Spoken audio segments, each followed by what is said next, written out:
Hello mga kapriks, nandito na naman tayo sa ating gala-gala moment, and this time, dito ako sa may Arroceros Park.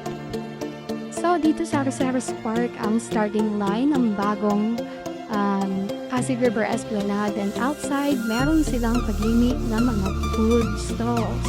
Yung mga sikat na food stallers, katulad nila Nen & B, tsaka yung mga tofu doon sa may Fusion Alley ay makikita rin dito. At ito na nga, pumasok na nga tayo sa loob ng Arroceros Forest Park. So, medyo matuloy siya, pero may mga ilaw naman. And baka kayo dapat ikatakot kasi maraming mga tao. And magpaparegister ka lang sa labas. Yung mga binili yung pagkain sa food stalls, tao siya dito sa loob. So, kakainin siya sa labas. If you like a food trip on the Pasig River Esplanade, then you can go there at the very end, malapit sa Intramuros, where they sell foods as well. At eto na, papalabas na tayo sa may pinaka phase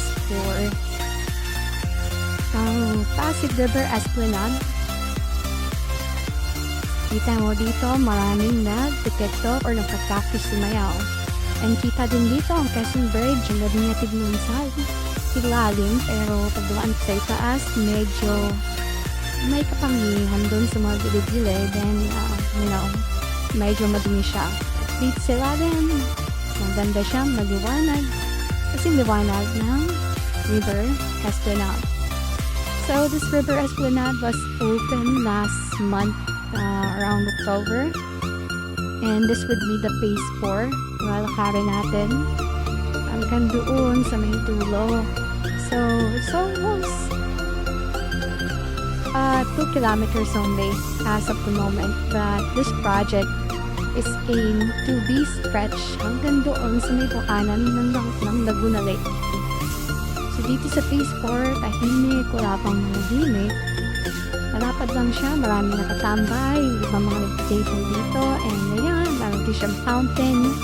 Papalapit na doon sa phase 1.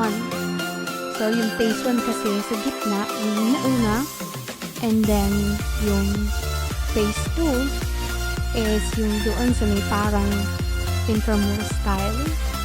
And then phase 3 is hanggang doon sa may Port Santiago. So, makikita naman natin dito sa may phase 1, marami pa rin tao, marami pa rin nagde-date, marami pa rin nagpe-picture-picture. So, dito silang lahat naka-flutter. So, this fountain, ito yung naunang fountain. May mga nagpapandango ngayon, may mga mascots na tulad ng Pikachu, at saka yan, ni Spider-Man. Ang galing ng pagkakain. Suot ng Spider-Man, mga tradition Spider-Man kasi yung katawan niya. Right, so, yan. Mga characters dito sa ilalim, palaging pumipesto. Yasu, yan, si Momo. Nananakot, marami natatakot sa kanya. Kasi nga yung mukha niya. And then, ayun Jones Bridge. We pass through Jones Bridge. This is phase 2 right now.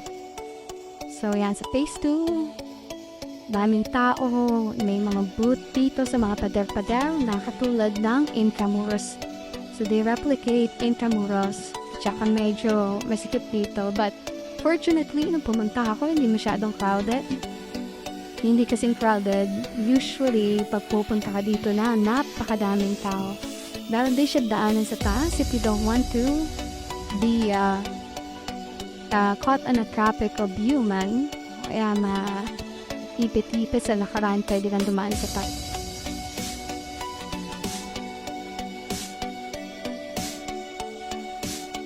Diyan, nagpahinga muna ako ng konti sa voice over. Ito naman, makikita pa rin natin ang mga stalls, mga tao. Mapasok sa stalls, meron mga booth for photography, may parang arcade, claw machine. Most of it are kainan, meron din mga siyanggian din, nagbibenta ng mga anik-anik. Right, so we're approaching on phase 3. At ito na, nasa ilalim na tayo ng Filipino-Chinese Friendship Bridge. Ito na ang phase 3.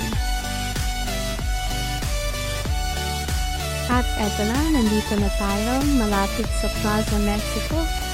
So this is the old fort. Yung monument was built 1964.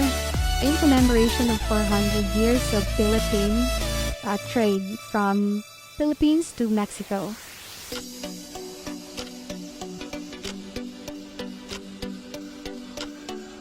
And ayan, approaching na tayo dito sa mga food stalls and makikita mo marami ng mascot.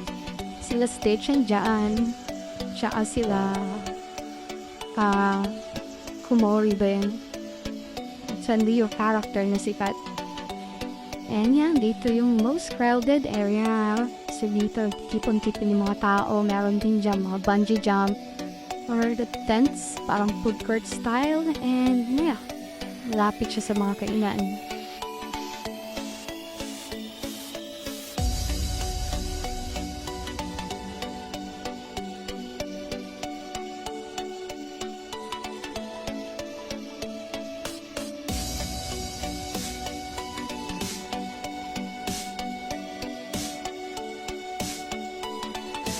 So, ito yung pinakamahabang stretch na place na na-open.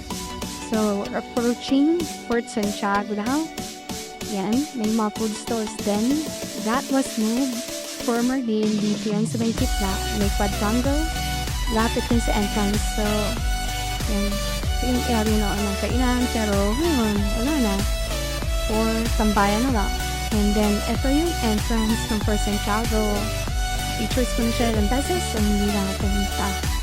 So lalaarin ko na lang ito hanggang sa dulo.